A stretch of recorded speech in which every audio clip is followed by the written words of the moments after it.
Fascinating character, Walid Shoebat. He was in the PLO, high-ranking member of the Palestine Liberation Organization, the Muslim Brotherhood, and very active in these groups. And then he said, no, I've committed acts against Israel, against people who oppose me, acts of violence, and it was wrong. He began to read the Bible. He became a Christian. He's completely expunged all of the hatreds he previously had.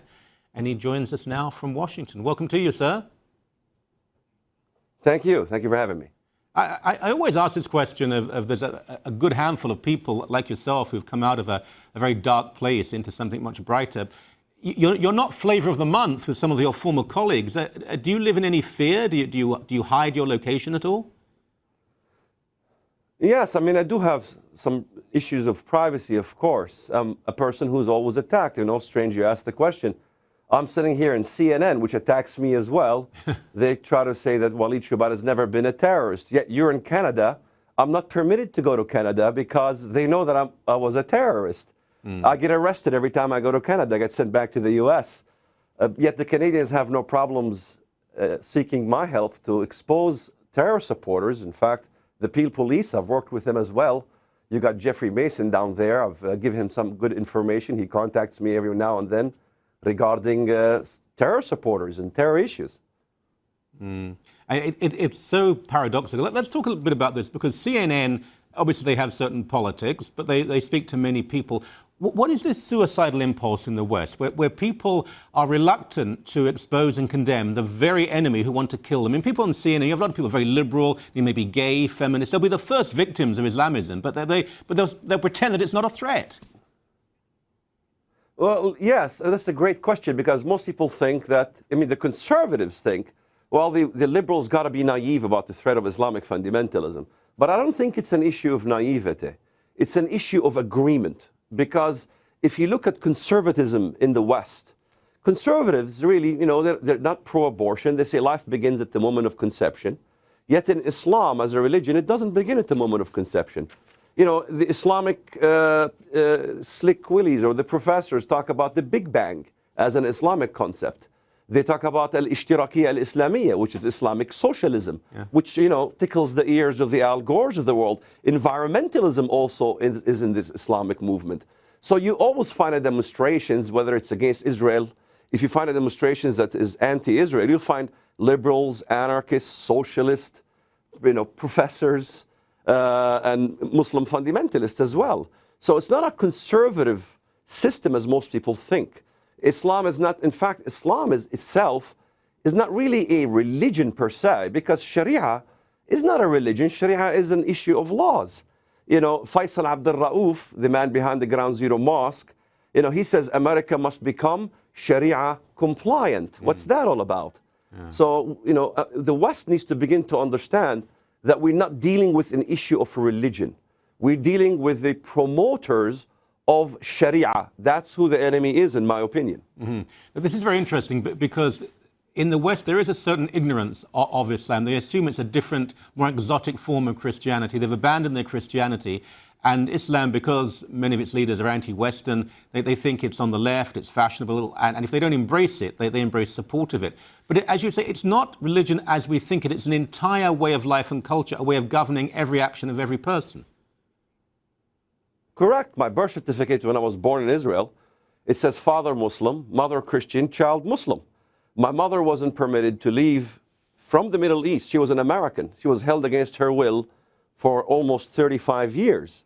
Why? Because there isn't a single Muslim society in the world that is signatory to the Hague Convention regarding the abduction of women and children.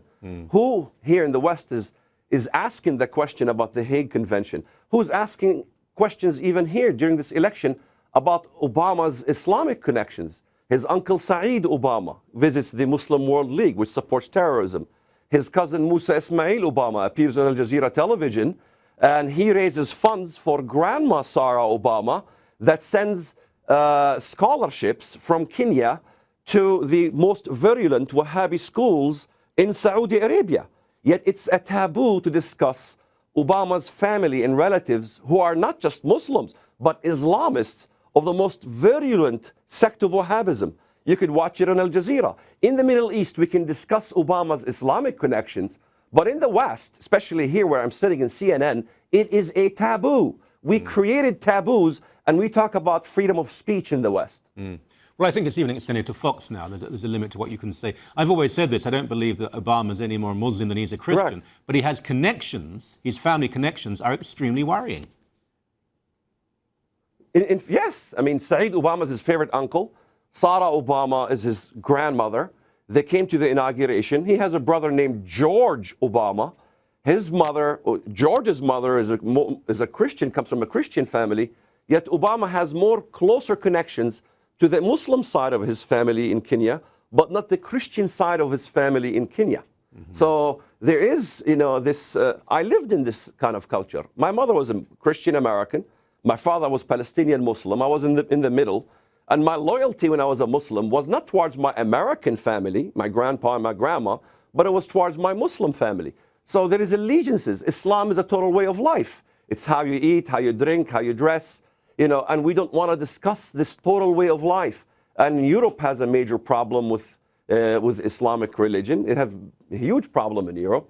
The problem is coming this way, and no one wants to discuss it because in America we consider discussing Islam as an issue of racism. It behooves me that discussing a theology or even ideology is issues of racism. The West exercises the least amount of racism in the world. Yet we talk about racism and we apply it in the wrong way all the time in the media. Yeah, that's so true, isn't it? We've made so many advances, such progress when it comes to race. Just very briefly, if Obama does win the election, it's looking more and more unlikely. I think Romney's doing very well at this point. But if Obama does win another 4 years in office, what will that do? What will it change, the relationship between the West and the Islamic world? Well, I mean, look at the foreign policy. I could say emphatically, the Arab Spring turned to be an Islamic winter. In fact, I was on Fox News talking about that during the Egyptian crisis, and I said it's going to turn to be an Islamic winter. Right. I was attacked. The other fellow who was doing the interview says, oh, no, it's a secular revolution. But we lost the entire Middle East. Right. The West lost foreign policy in the Middle East. Forgive me stopping you there. We're about to lose a satellite. It's not censorship, believe me. But we must have you back on the show. I really want to. Thank you so very much indeed. You bet.